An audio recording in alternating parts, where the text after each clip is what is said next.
For millions of Americans, every weekend between September and January is about football. But all those people kind of owe a debt of gratitude to a team from St. Louis from the early 20th century that really helped change the way that football is played in America today. So let's back up a little bit.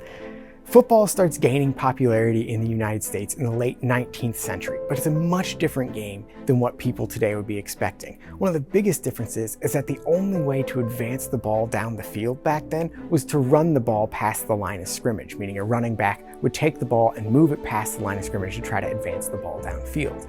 And what that led to was huge scrums of defensive players around that ball carrier trying to take him down. And those scrums could end up being pretty violent. People would be trying to rip the ball away and twist the guy's fingers to get the ball out and everything. And it led to a lot of injuries. But those injuries are more than twisted ankles and stuff. People broke their neck, they broke their back. In 1905 alone, 18 people died playing football in America. It was becoming a huge problem.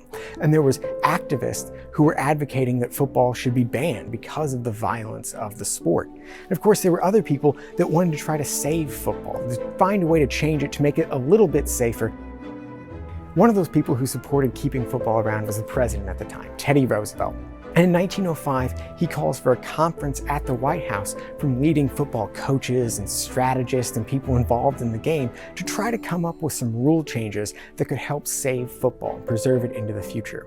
And one of the rule changes they walk away with is to allow for the forward pass in football, where a quarterback can take the ball and throw it past the line of scrimmage to an eligible receiver downfield to try to gain yardage. And the hope was that this would spread out defenses a little bit, right? So you wouldn't have scrums of people around the line of scrimmage, they'd have to cover eligible receivers. But a lot of critics thought this isn't going to work at all, that the defenders will just bump receivers off their paths, the quarterbacks won't be accurate enough, it just wouldn't be an effective way to run an offensive football.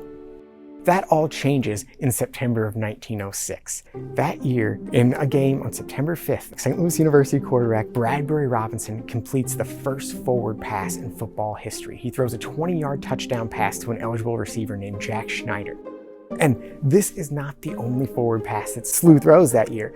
Their entire offense is built around this fast aerial attack, and they're a really good team. They go undefeated in that 1906 season, and even before the season is over, other coaches from around the country are contacting SLU coach Eddie Kokums to try to get some tips from him about how to implement the forward pass into their game. And it completely changes the way that football is played in America today. So for all those millions of people that watch football every weekend in the United States, they kind of owe a debt of gratitude to the St. Louis University team in 1906 that showed just how effective the forward pass could be. To learn more about the Missouri Historical Society, visit mohistory.org.